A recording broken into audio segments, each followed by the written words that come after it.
Encuentro número 14. Amarás a tus enemigos. En Mateo 5, 43 al 48, Jesús concluye lo referente a los deberes de los ciudadanos del reino de Dios diciendo: Oísteis que fue dicho, amarás a tu prójimo y aborrecerás a tus enemigos. Pero yo os digo, amad a vuestros enemigos, bendecid a los que os maldicen, haced bien a los que os aborrecen y orad por los que os ultrajan y os persiguen, para que seáis hijos de vuestro Padre que está en los cielos, que hace salir su sol sobre malos y buenos, y que hace llover sobre justos e injustos. Porque si amáis a los que os aman, ¿qué recompensa tendréis? ¿No hacen también lo mismo los publicanos? Y si saludáis a vuestros hermanos solamente, ¿qué hacéis de más? ¿No hacen también así los gentiles? Sed pues vosotros perfectos, como vuestro Padre que está en los cielos es perfecto. Si la Biblia que usas es Reina Valera 1960, entre el versículo 37 y 38 de Mateo 5, encontrarás un subtítulo en negrillas: el amor hacia los enemigos. Esta parte del Sermón del Monte, de acuerdo con esta forma de dividir el pasaje, abarcará hasta el último versículo del capítulo, es decir, el versículo 48. Esto es así porque quienes hicieron la división temática de la Reina Valera de 1960 consideraron que el tema que Jesús trata es el mismo desde el versículo 38 hasta el 48. Pero yo quiero invitarte a que notes que en el versículo 43 Jesús utiliza una vez más la frase oísteis que fue dicho, con la cual él mismo ha venido haciendo la separación temática de su discurso. Por lo tanto, hay que pensar que aunque el tema que trata a partir del versículo 43 es muy parecido y tiene su fundamento en lo dicho antes, es diferente en aspectos demasiado relevantes como para incluirlo en el estudio del tema anterior. Otra consideración para pensar que el Señor está tocando un aspecto distinto en los textos que nos ocupan en este encuentro tiene que ver con la cita del Antiguo Testamento a la cual Jesús hace referencia. Es Levítico 19, 18, donde dice: No te vengarás ni guardarás rencor a los hijos de tu pueblo, sino amarás a tu prójimo como a ti mismo, yo Jehová. Llamo tu atención sobre esto porque, como recordarás, en los versículos que estudiamos en el encuentro anterior, Jesús contrastó sus enseñanzas con la ley del talión, que aparece en Éxodos 21 al 24 y en Levíticos 24, 20, que es una ley distinta a la que ahora le ocupa. Si te fijas con cuidado en Levítico 19, 18, entre otras cosas dice: amarás a tu prójimo como a ti mismo, y no dice aborrecerás a tus enemigos. Tampoco encontrarás esta frase en todo el pasaje de Levítico 19. Más aún, en ninguna parte del Antiguo Testamento te ordena algo como eso. Tal parece que eran los fariseos quienes en sus interpretaciones añadían esta segunda cláusula, pues para ellos solo se debía amar a quienes le amaban y únicamente consideraban como prójimo a los de su propia nación. El trato de Dios con los seres humanos, el mejor ejemplo de cómo debemos tratar a quienes nos aborrecen. Contrario a la interpretación de los fariseos, Jesús enseñó a sus discípulos que deben amar aún a aquellos que les aborrecen, y les explicó que al hacerlo estarán dando el mejor testimonio de que en verdad son hijos de Dios, para que seáis hijos de vuestro Padre Celestial, que hace salir el sol sobre malos y buenos y que hace llover sobre justos e injustos. Mateo 5:45. La manera como Dios trata a todos los seres humanos es el mejor ejemplo de cómo deberíamos nosotros tratar a nuestros enemigos.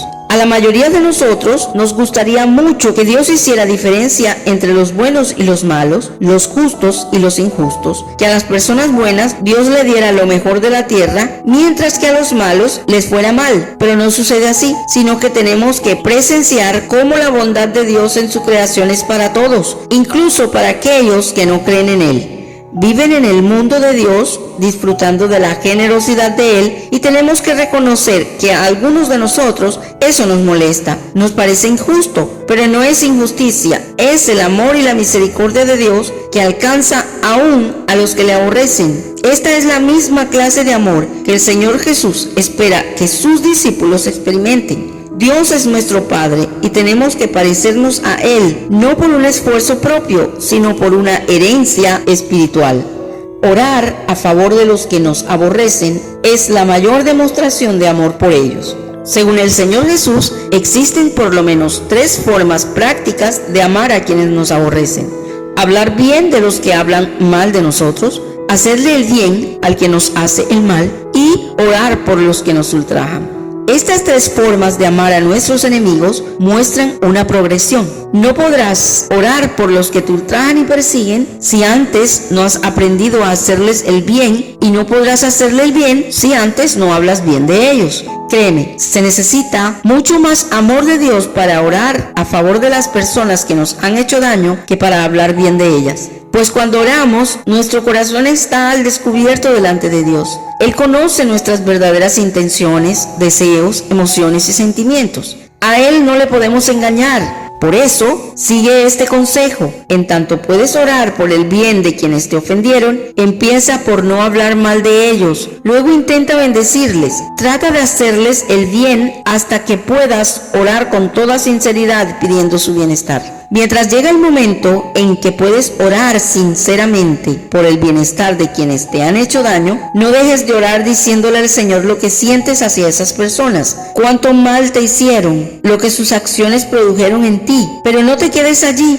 Luego pídele a Dios que te dé su gracia, su amor incondicional. Al hacerlo, notarás cómo el Espíritu Santo empezará a sanar tus emociones, traerá compasión hacia los que te lastimaron y te impartirá su perfecto amor para que puedas perdonar, amar y desearle el bien a tus enemigos. No amar a quienes nos aborrecen es actuar de la misma manera de los que no son hijos de Dios. Como discípulos de Cristo, hay otra razón por la que debes amar a tus enemigos. Es porque si no lo haces, en nada te diferencias de los que no son hijos de Dios.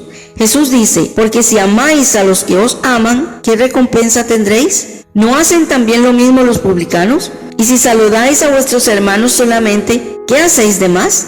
¿No hacen también así los gentiles? Mateo 5, 46, 47. ¿Cuál es la diferencia? Pregunta el Señor Jesús si solo amas a los que te aman. Aún los publicanos y paganos, a quienes ustedes consideran despreciables, hacen eso. El hombre y la mujer más vil puede amar a los que le tratan bien. Tendrás que reconocer que para la mayoría de nosotros, por no decir que para todos, nos resulta fácil amar a los que nos aman. Lo verdaderamente difícil es amar a quienes nos hacen daño, nos persiguen, nos ultrajan. Como dice Matthew Henry en su comentario de este mismo pasaje de las Sagradas Escrituras: aborrecer a quienes nos ama es diabólico. Amar a quien nos ama es humano, pero amar al que nos aborrece es divino. Somos hijos de Dios, compartimos su carácter santo, amoroso y compasivo. Por lo tanto, debemos amar a quienes nos desprecian. Eso es actuar mejor que los no creyentes. Amar a quienes nos aborrecen es señal de madurez espiritual.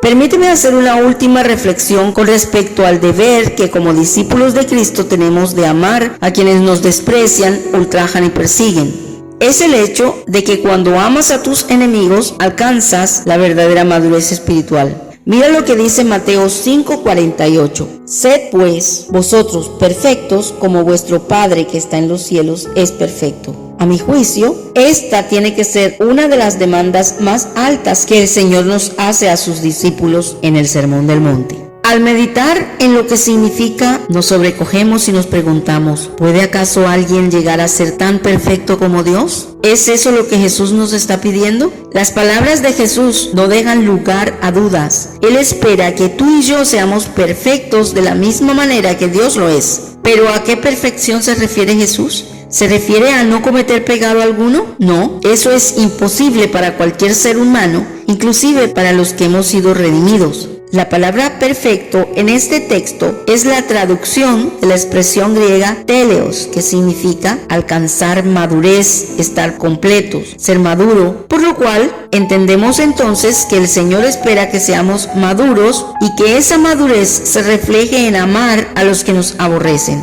Comprenderemos mejor esto si tomamos las palabras del Señor en el contexto de lo que Él viene hablando, que es el deber que como discípulos suyos tenemos de amar a quienes nos aborrecen. Parafraseando esas palabras, quedaría así: serás igual a Dios cuando ames de la misma manera que Dios ama, cuando le hagas el bien incluso a los que te aborrecen.